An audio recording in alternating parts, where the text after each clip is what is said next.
I go to networking meetings regularly, and whenever I tell people I'm a professional home organizer, at least one person in the room will say, "Ooh, I bet your house is really organized. You don't want to see my office or my closet or my kitchen."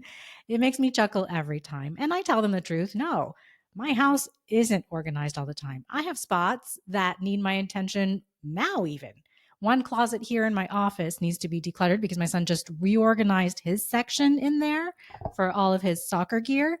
And so now I'm ready to tackle the other parts that hold our hurricane supplies and light bulbs and some other things. But decluttering that closet won't take me long at all because I know what's in there in general. What's changed is that over time, I've taken things out and put new things in.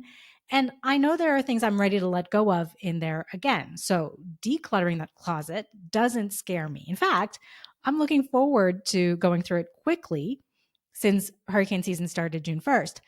But see, that's the thing. I'm not excited about the decluttering part.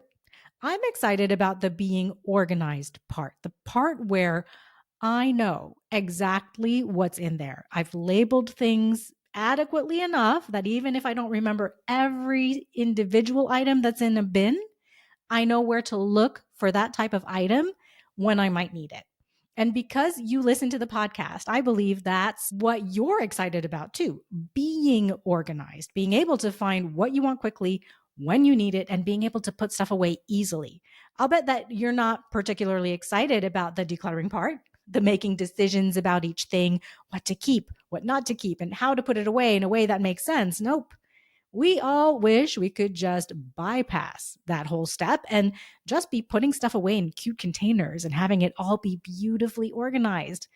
This is what I call lazy organizing, and I'm happy to include you into the Lazy Organizer Club, which isn't a real thing. But what if it was? What if you could get through the decluttering part fast and simply?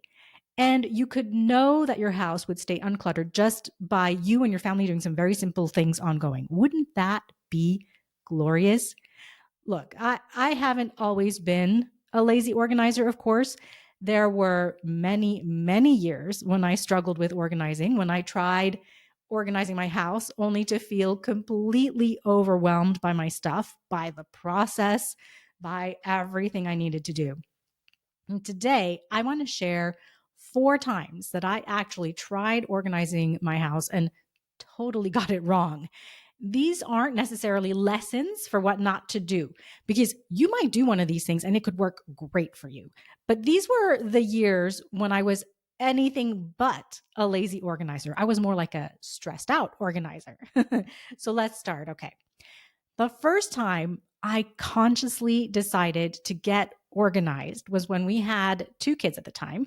We'd recently moved to a new home and I was already overwhelmed, but I was determined to get my home organized, to put things away because we basically unpacked in a hurry, right? Just to be able to do the basic things we needed with 2 little kids, like their stuff, and then to be able to make meals and get ready ourselves very basically. But I wanted to invite people over. We wanted our daughter to start preschool. And so, mommy and child play dates at our house was something I was looking forward to.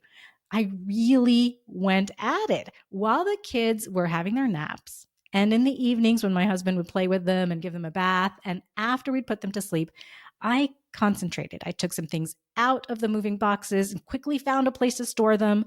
I had some basic furniture made to store the kids' toys that I was unpacking because we didn't have the same closet space and storage space as our previous house. In fact, now with 2 kids, we had more toys. My husband helped me to decide which things we should just keep in the moving boxes and put them into our big storage closet because these were things that we weren't going to use often. And that's what we did. We wrote on the boxes basically what was inside, and then we stacked them all neatly into the storage closet, like floor to ceiling, row after row after row. And poof, like after a good number of weeks with this, I felt like, wow, we're done. There weren't any more boxes around. Everything was behind doors or on shelves or in those under the bed storage boxes or in over the door organizers. I felt really accomplished. But as time went on, I didn't feel any better organized than before. I kept trying to remember where I had stored things and I couldn't. We would take out a bin of toys to play with them, and then I would leave those toys out wherever we had played with them. And I just wouldn't put them away. I felt like I was lazy and not in a good way. I'd invite people over, but the whole process of hosting them was tiring. Finding, the right glasses to pull out, the right coffee mugs, preparing food felt hard. It wasn't the vision that I had of casually inviting friends over and enjoying time together while our kids played. Everything felt like a production. I just didn't get it. We had organized everything. So why didn't it feel better, easier, and less stressful? Well, at the time, I didn't know, but now I do. We had simply organized all our clutter. We organized it really well, too. Every single item was meticulously put away, but every storage space was stuffed with our clutter. Every clever storage solution, like over the door storage and under the bed storage, and specific bins for specific things, and a specific container for batteries, a specific container for Ziploc bags. I look back now and I can see how, well, we had really organized clutter. I can laugh now, of course, but at the time, I didn't understand why I still felt overwhelmed, even though everything we owned had a home. But we didn't declutter. We thought we needed to keep everything we had. Every item felt important, or else we just didn't think of it that way. We just thought, well, we own it. It's in our house. So we need to be responsible adults and organize it well. So, is this where you are? Have you really thought about what you're keeping and finding places for? Are you doing a really great job at organizing your clutter? It's interesting to think about, isn't it? Now, let me take you to a while later. I was super motivated one weekend to organize my closet. I woke up early, made my coffee, had breakfast, and then basically barricaded myself inside my closet. We had a small walk in closet at the time, and my husband and I both shared it. So to me, it felt cramped.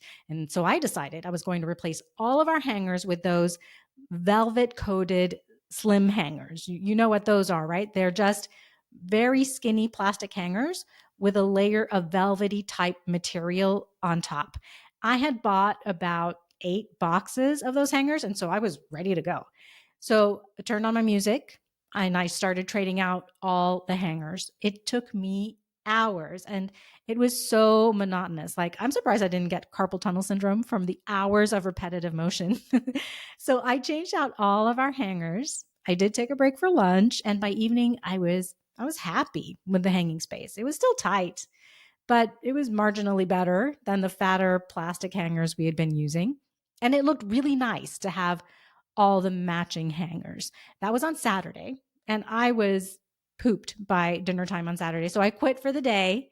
And on Sunday morning, I went back in and I reorganized all of our drawers. I put all our shoes in order on the shoe shelves.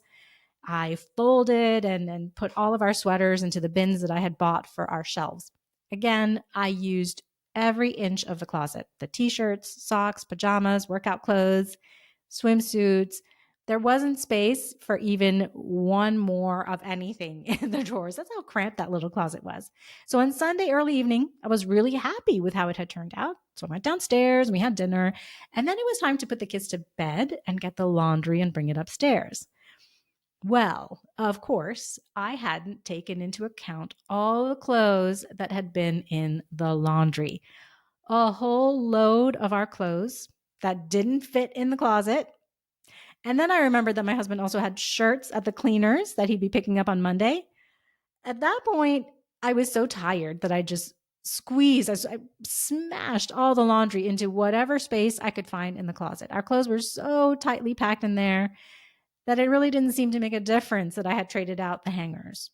Oh, and worse, I quickly realized that my shirts were so hard to take off of those hangers now, where I had just yanked my shirts off of plastic hangers before because they slid off pretty easily, even though they were packed pretty tight.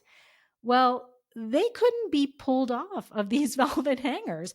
I had to take the hanger off the rod now and maneuver the shirt off the hanger. I hated that. It took forever. So the age of velvet hangers didn't last long in my house. And from that point on, I never forgot that when organizing, I have to take into account the clothes in the laundry or in other spaces in the house. Okay, so the next time I really remember feeling like I had wasted my time organizing was when I organized my paper files years ago. Now, papers was not my strong suit. I would lose track of things that needed to get done, sometimes like forms that had to be filled out by a deadline, and then I'd have to scramble to fix it. So I thought that to be really organized with my papers, I needed to overhaul my folders, create new categories for each type of paper that was coming in.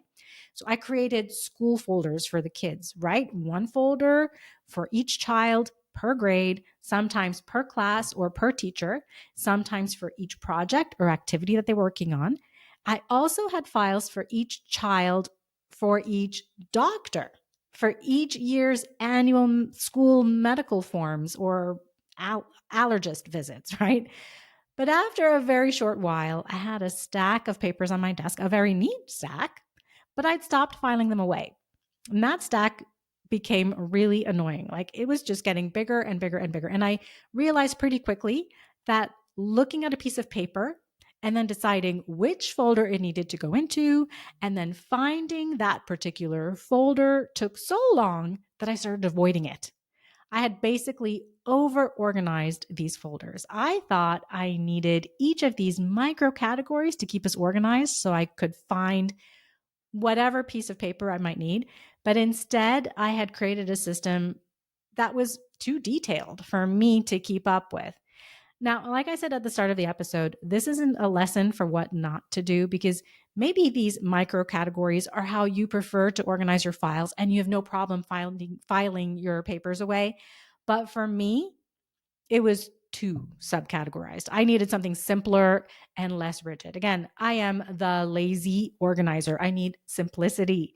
In order for me to file away a piece of paper, it needs to take less than 5 seconds. So that just wasn't something I could sustain. Okay, so the final example of a time I want to share with you that I got organizing wrong for me was during COVID. Not that long ago, right? By then, I was an established organizer. I was working side by side with clients. But when it came to COVID, being stuck at home, we had a lot more time to experiment. And TikTok, Netflix, and Instagram were showing us these amazing pantries with each colored jelly bean in its own clear container and arranged beautifully. I think Khloe Kardashian showed how she stacked her Oreo cookies in an Anchor Hawking big glass jar and she offset the layers of Oreos all the way to the top. I mean, who wouldn't be totally engrossed by all that beauty? So I grabbed the kids one day and told them we're going to make our pantry cabinets really amazingly beautiful.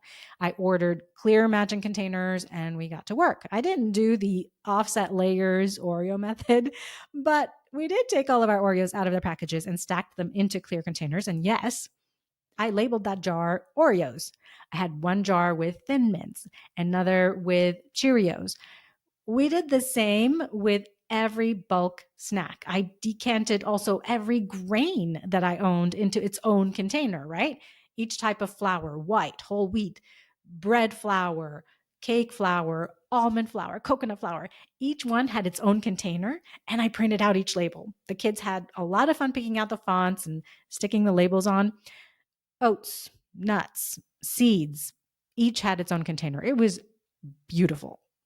But then a week later, we'd eaten part of all those things in the containers. So we had half full and a third full containers taking space in our pantry. And there were so many containers. Not only that, but pretty often, like we don't eat the same foods all the time, right? So my Oreos container would stay empty because no one wanted to repeat Oreos for a while, or I would need or want to refill one type of nut. And I wasn't crazy about the amount of time that it takes to decant my groceries week after week. I mean, when I want to add more crackers to my crackers container, I would want the newest, the freshest crackers at the bottom of the container and the oldest on top, right? So we would eat the older stuff first. Well, it takes time to empty the container, then add the new crackers, then add back the old crackers on top. So that system quickly fizzled for me. I call it my COVID pantry moment. I tried it. It's not for me. Now, we do decant some things like some types of flour, quinoa, that type of thing, but not every item in my pantry cabinets. That's just not practical for me. Again, it could be just the thing for you. But the idea here with all of my organizing foo-foos that I did is to think about the system you're considering and then think about whether it fits your lifestyle. How much time and effort will it take for you to maintain it? Is it something you're committed to because you love it and it makes you love your home more? Is it fun to do it ongoing? Does it relieve your stress in any way? Those are the things to think about as you organize so you don't make the mistakes that I did. The mistakes weren't the methods of organizing or the types of containers I was using. They were in not planning ahead, not having a vision, and not aligning the system with my family's lifestyle. For me, being a lazy organizer works just great. My home is organized and we love hanging out in it and inviting people over. So just take the time to figure out what your lifestyle will support before you spend the time and the money to organize your home. I so appreciate you spending some time with me today. And don't forget to sign up to be on the waiting list for my free class coming up, 3 Steps to Painlessly Declutter Your Kitchen in just a weekend. And so the clutter doesn't come back. Go to fireflybridge.com/update and you'll be on the waiting list for it. It's a free class. The link is in the show notes for you. Okay. Just think what it would feel like to spend some time decluttering your kitchen one weekend and know that on Monday morning, your mornings will be simpler, making lunches, having breakfast with the kids. Your evenings are calmer in the kitchen at dinner time. Feels heavenly to me. Email me at support@fireflybridge.com or DM me on Instagram at fireflybridgeorganizing if you have any questions about it at all and to find out if it's a class for you or not. Okay, we can chat about it real quick and I'll let you know. Have a beautifully organized week, and I'll see you on the next episode.